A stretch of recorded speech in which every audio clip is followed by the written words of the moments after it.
Yo me llamo... Soy hijo de... Papá era... Yo me llamo Soy María hija del Cielo de Taimari. Soy hijo de Carlos Mazzolo José Marzoca y de María Eugenia San Llorenti. Yo me llamo María del Cielo Soy hija Taimari. Yo me Soy llamo hijo de María Carlos del Mazzolo Cielo y de María Eugenia San Taimari. Llorenti. Yo me llamo... Soy hijo de Papá era... Soy hija...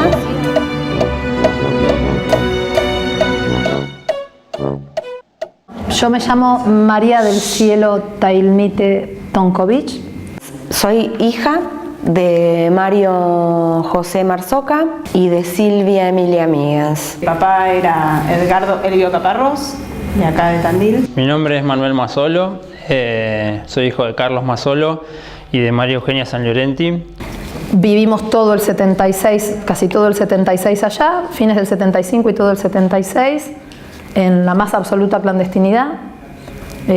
Cambiamos 2 veces de casa, 2 veces de familia, hasta un 22 de noviembre, que un operativo de fuerzas conjuntas con cientos de policías y de empleados del ejército y de las distintas fuerzas rodearon como 4 manzanas y empezaron a disparar al frente de mi casa. Primero se equivocan, empiezan a balear un portón que era el del vecino y de adentro de mi casa le gritan que no es ahí, que es un detalle menor, pero que para mí habla de también quiénes eran ellos, ¿no? Nosotros siempre supimos que papá no estaba con nosotros. Mamá, por cuestiones de temor o de no poder emocionalmente afrontar, la verdad siempre nos dijo que había fallecido en un accidente. Cuando mi mamá desapareció, se la llevaron, yo tenía 16 días de nacido nada más, o sea que compartí muy poco con ella, pero bueno, a través del relato de toda mi familia, de amigos. No tengo muchos recuerdos, sí tengo recuerdo de estar ocupada de una mujer que se movía el pelo así sin el uso de las manos, se movía mucho el pelo. Recuerdo estar colgada del pelo de una mujer y después preguntándole a mi abuela, que fue la que finalmente me cría después, me corrobora que esa mujer a la que yo estaba upa y sostenía el pelo era mamá. Después de mi papá tengo algún otro recuerdo porque también transcurrí desde los 2 años hasta los 3 con visitas muy esporádicas de papá. Papá me dejó en manos de, cuando pasó lo de mamá, me dejó en manos de mi abuela, se rajó, así que lo que me quedan a mí son recuerdos de este hombre, que para mí, el que me cambiaba el pantalón, el que me daba una manzana, el que me jugaba conmigo en el pasto y demás. Tiempo después corroboro que es mi papá. Y esa nena de 6 años no le pasó esto un 22 de noviembre por sorpresa. Mi mamá, desde que yo era así, me venía enseñando que, no sé, crecí un poquito y me dijo, este triciclo ya te queda chico, se lo vamos a regalar a otro que necesite. Vos ya estás para bicicleta, pero era así, 3 años tenés. Agarró el triciclo y se lo regalamos a un niño más chico. Y yo en el momento me quedé diciendo, me sacaron el triciclo. Después entendí que estaba bueno, que era un acto de generosidad. Esa era mi mamá, arriba de una silla, cambiando un foco, y yo creo que le pregunté quién era López Rega. Tendría 5 años, 4, no sé. Y ella me cantó el brujito de Bulú y me explicó que el brujito era López Rega y que el doctor éramos todos nosotros. Y no había una cosa, yo no sabía qué pasaba 100%, no sabía que existían los campos clandestinos de detención, pero sabía que se llevaban compañeros. Sabía que la policía era un peligro, sabía que si ese que viene ahí adelante tuyo y esta contraseña no funciona es porque al amigo fulano se lo llevaron, y era así. Sabía que si iba en el auto tenía que mirar para abajo para no saber la dirección. Sabía que, no sé, si íbamos a la panadería, yo iba caminando y miraba las baldosas, porque si estaba en la casa de una amiga compañera de militancia y me llevaba a hacer el mandado, yo no tenía que saber dónde estaba la casa del amigo y compañera de militancia. Entonces no te puedo explicar cómo, seguramente porque me lo han explicado muy bien, como para que yo lo entienda, lo crea y lo practique. Con esa hay a mí me causa gracia ahora. Vivíamos en la primera casa de La Plata y yo tenía una vecina de la mano, ¿no? Una compañerita, la gordita Carla. La gordita Carla me invita a jugar a la muñeca. Y en eso la mamá me pregunta, ay, ¿y tu papá de qué trabaja? Ay, mi papá dice que trabaja de gasista, pero trabaja de montonero, le contesté yo. Bueno, esa noche nos mudamos, por ejemplo. Y fui armando mi historia mediante retazos. de lo que yo recuerdo. Por ejemplo, cuando secuestran a mi mamá, yo estaba por cumplir 2 años y a mi papá lo secuestran 1 año exacto después.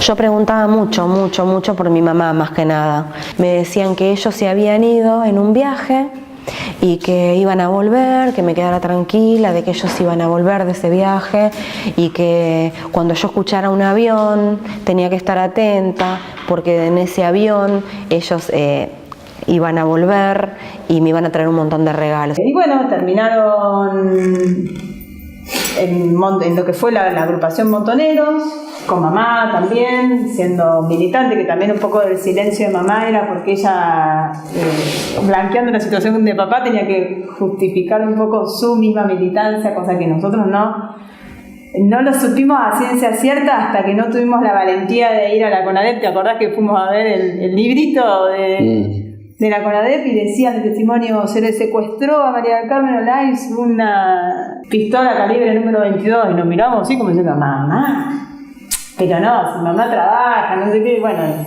claramente ella estaba tan vinculada con mi papá en la causa, digamos. Así que bueno, me fui enterando muy de a poco. Primero me habían dicho que volvían en un viaje. Mi abuela era madre de Plaza de Mayo, la mamá de mi mamá. Entonces ella empezó a vincularse con familiares de detenidos desaparecidos por razones políticas, y dentro de esos familiares habían tíos que tenían a sus sobrinos y que eran chicos que tenían la misma situación que yo, situaciones parecidas. Entonces nos íbamos de viaje, nos sentábamos y entre los chiquitos de 4, 5, 8 años empezábamos a contarnos historias de que a uno sintió como le golpearon la puerta, se la tiraron abajo, estaban con la mamá, se llevan a la mamá, bueno, historias que íbamos contándonos entre nosotros. En mi casa nunca directamente me dijeron nada. Yo durante muchos años creí que era la única hija de desaparecidos. Cuando yo iba al colegio en los 90 era un bicho raro, o sea, cuando yo tenía que contar mi historia, que yo como que muchas veces se generaban proyectos de este tipo porque yo había contado esa historia y nadie sabía qué había pasado. Entonces el docente, si era piola, por ahí ponían la película un día, ponían La noche de los lápices, eso era todo, o sea. Un día dejé de escuchar el avión, dejé de mirar abajo de la cama a ver si habían venido y me habían dejado los regalos abajo de la cama, porque eso era una señal de que ellos habían vuelto de ese viaje largo, y así fue como dejé de esperar. Lo vivieron como mucho más dramático que lo que viví yo. Yo creo que el drama lo viví sobre todo a través del drama de ellos, del dolor de ellos, y cuando restituyeron los restos ahí hice como un duelo de verdad, o sea, como se murió mi mamá, ¿entendés? Ahí me di cuenta cuando me dieron los restos en un cajón y vos decís, bueno, o sea, hoy se murió mi mamá, y ahí fue como una cosa, o sea, desde ese momento es como que yo lloro con todo eso, porque antes era como una piedra. O sea, como que fue todo a destiempo lo que fue pasando, pero creo que estuvo bueno haber podido sentir eso también. Y a veces en paralelo convive conmigo una cosa un poco, que suena un poco duro, pero como que me da ganas de decir, ¿por qué no se dejó de joder? O sea, ¿por qué tuvo que andar pensando en cambiar el país, cambiar el mundo? ¿Por qué no se quedó haciendo asado? Hubo un punto de inflexión muy fuerte en mi vida que es con la aparición en mi vida de mi tía Petra Marzoca. Aparece cuando yo tengo 8 años, en el año 83, abro la puerta en la casa de mi abuela que golpean y me encuentro cuando abro con mi tía Petra Marzoca, que es la hermana de mi papá, Mario Marzoca. Y así es como empiezo a hablar de mi historia, porque contrariamente a lo que pasaba en el vínculo materno que no se hablaba, con Petra fue todo lo contrario. Petra tenía otro perfil, ella se involucró de manera completamente directa a militancia, a buscar lo que pudiera llegarse a saber sobre sus hermanos, bueno, fue otra cosa. Entonces yo vivía esa dicotomía, digamos, y ahí empecé a aprender a que se podía hablar, que era necesario hablar para sacarlo afuera, empezar a buscar también lo que uno pudiera buscar, porque la figura era del desaparecido. Entonces, que creo que algo muy bueno que hicieron toda la familia fue ir contándome a medida que yo iba preguntando, entonces como que no hay un día que me dijeron, mira, te vamos a sentar y te vamos a contar, vos sos hijo desaparecido. O sea, no, yo no tengo un recuerdo de eso, pero sí como que sé de toda la vida. Esas baldosas de alguna manera son una lápida, viste que tienen una cosa así media, que yo preferí pensarlas como que pierdan el olvido, pero a su vez son tan fuertes para los familiares, porque por lo menos te empiezan a dejar un lugarcito donde vos puedas tenerlo al otro, traerlo al otro del olvido. Yo sentía mucho orgullo, tanto por mi mamá como por mi papá, y bueno, y por mi tía Petra, que fue la voz, fue la que quedó para contarnos y para contarme a viva voz por lo que ellos soñaban. Después de todo este dolor que hubo y demás, porque acá se contaron cosas muy, muy duras, muy feas, hay que seguir adelante con una gran sonrisa. Hola, papá. Y entre ellas una carta para mí. 40 años más tarde, la escribió en 1973. Yo la recibí en el 2003. Yo sé que esto fue largo, pero yo quisiera dejárselas de regalo. Tiempo de todos. Me diste el tiempo exacto de tu tiempo, del tiempo que yo te di a vos. Petoca, chiquita, cara de muñeca. Había sol, ¿te acordás?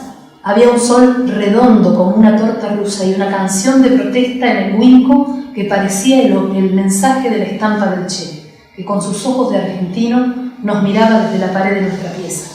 La pieza tachonada de esperanza en frases, revistiendo las 4 paredes viejas que compartíamos el poco tiempo que estábamos juntas y que era, por otra parte, nuestro hogar. Donde reinaba lo mejor del amor. Mi amor de mamá de 22 años, tu amor de nenita de 13. En un 1973 furioso, rutilante, rebelde, con olor a pólvora de francotiradores y a flores blancas de la plaza y a esa loca siempre viva que resistía la represión del invierno en la lata de duraznos que oficiaba roja de maceta.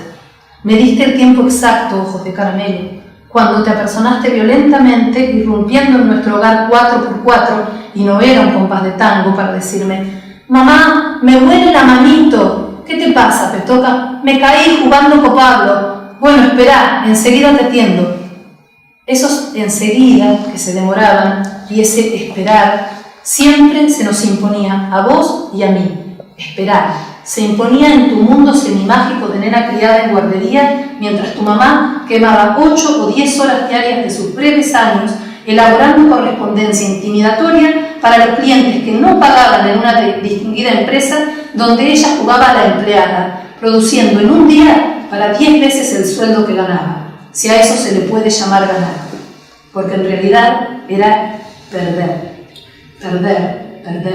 perder el sol de la mañana para jugar con vos, perder el aire que le envolvía el pelo largo, como vos decías que tenía, perder un resfrío por haber saltado mal un charco y caernos juntas al suelo, muertas de risa, perder las respuestas que cabían en pequeño gran espacio de 3 años de vida, perder un cuento para vos, un poema, una palabra para la gente, para todo. Me diste, Petoca, esa revelación de criatura que desconcierta cuando te pregunté: ¿cómo te golpeaste así, Petoca? ¿A qué jugabas? Al estudiante y al vigilante. Ah, yo reflexiva. Yo sorprendida. ¿Qué? Yo alarmada. ¿Será el ladrón y el vigilante, nena? No, mamina, Pablo dice que no hay más ladrones, que nos los corren, que ahora se juega al estudiante.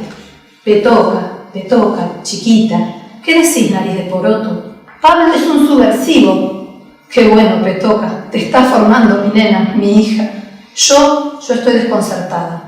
Es tan breve tu tiempo, sé que ya no te duele la manito, que estás en la esquina con Pablo, jugando a las barricadas, a las caretas de gas, al tiempo que te di yo, que me dieron a mí, que a ellos le dieron otros. Ese tiempo que quiero quede en nada más que un juego de niños, en una historia loca, en algo intrascendente, inexistente. Por eso ahora te vas a quedar con la tía. Mamina debe cumplir una tarea.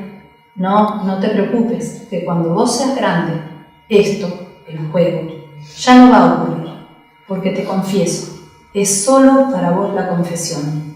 Algunos, yo, mi gente, hacemos cosas para evitar el juego. Petoca, chiquita, cara de muñeca, el resfrío, la siempre viva, el mal salto, la risa, la risa, la risa. Petoca, chiquita, cara de muñeca, un beso. No te preocupes si no vuelvo. Igual estoy, mamina. Postdata, trata de pronunciarla bien. Bueno, es una forma de presentarnos a mí.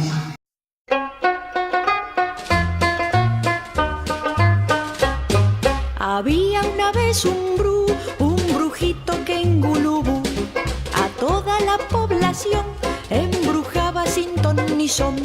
Pero un día llegó el doctor manejando un cuatrimotor. ¿Y saben lo que pasó? ¿Y saben lo que